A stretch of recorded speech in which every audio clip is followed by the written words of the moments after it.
একটা বিয়ের অনুষ্ঠান হলে সবাই মিলে একত্রিত হয়ে একসাথে ঘুমানোর মজাই আলাদা, তাই না? তাই লিভিং রুমে লম্বা বিছানা করে দিয়েছি, সবাই মিলে এখানে ঘুমাবে।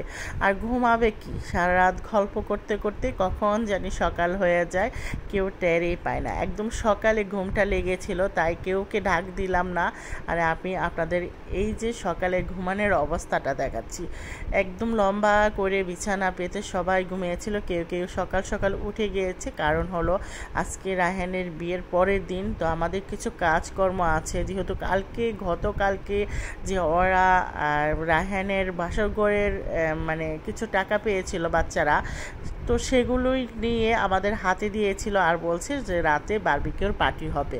তার জন্য যেহেতু আজকে রায়হানের রিসেপশন না, মানে শুক্রবার ছিল, বৃহস্পতিবার রায়হানের বিয়ে ছিল, শুক্রবারে আমরা একটু মানে ফ্রি টাইম কাটিয়েছি। কারণ সেদিন হলো আমার আরেক ভাসুরের মেয়ের বিয়ে ছিল, তার জন্য সেদিন আর রায়হানের রিসেপশনটা হয়নি। তো রাতে হলো বারবিকিউর পার্টি হবে আর একটু আনন্দ হবে। তার জন্য বাচ্চারা এই যে অনেকগুলো মুরগি, মাছ, এগুলো সব কিছু কিনে নিয়ে এসে বলল যে মামি আপনি হাতে মেখে দেন। আর বেসিক্যালি আমার হাতের এই বারবিকিউর মাখাটা সবাই পছন্দ করে, এই জন্য আমি সকাল সকালেই এই মুরগিগুলো, এখানে হলো কমপক্ষে 15 কেজি মুরগি হবে, তো সবগুলো আমি নিজের হাতেই মেখেছি। মুরগিটা ম্যারিনেট করে রাখতে হয়, এজন্য আগে থেকেই মুরগিটাকে ভালো করে মেখে রেখেছি যেন মুরগিটা একদম সফট হয়ে যায়।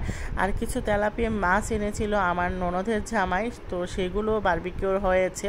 আর এদিক দিয়ে হলো আমার ভাসুরের মেয়ে 3টা কেক নিয়ে এসেছে একটা পেজ থেকে, তো বলতেছে যে কাকি একটু ভিডিও করেন, এই কেকগুলো অনেক মজা, তো আপনি একটু কেকটা খেয়ে দেখেন। তো এদিক দিয়ে হলো নতুন বউকে দিয়ে এই কেকটা কাটানো হবে, সবাই উইশ করতেছে এখানে।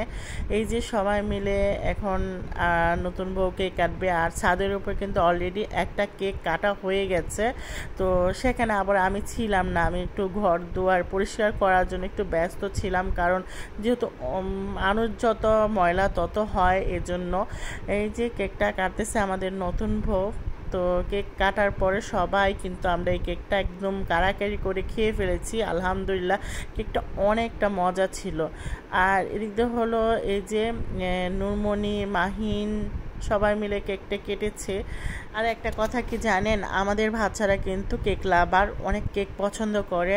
আর তার সাথে সাথে কাটা শেষ হওয়ার সাথে সাথে একদম কাড়াকাড়ি লাগিয়ে দিয়েছে কেক খাওয়ার জন্য। যাক ওটুকু আমি আর দেখাতে পারলাম না।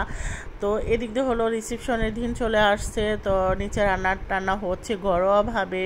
আজকে রিসেপশন হবে, মেয়ের বাড়ি থেকে লোক আসবে আর আমাদের কিছু আত্মীয় স্বজন ছোটোখাটো একটা আয়োজন করেছে। আর এদিক দিয়ে হলো বউকে গহনা পরানো হচ্ছে। সকাল সকালে আমি বউ আর মেয়েদেরকে পাঠিয়ে দিয়েছি পার্লারে, তোরা সেজিয়ে আসছে আর এক সাজে সবাইকে সুন্দর লাগছে মাশাল্লাহ।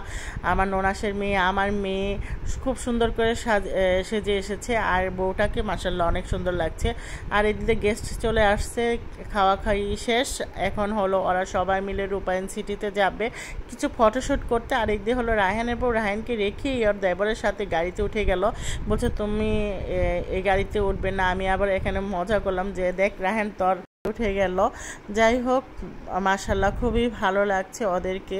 তো সবাই দোয়া করবেন এই নতুন দম্পতির জন্য, ওরা যেন সুখে শান্তিতে সংসার করে। তো আজকের মতন এই পর্যন্ত, সবাই ভালো থাকবেন, আল্লাহ হাফেজ।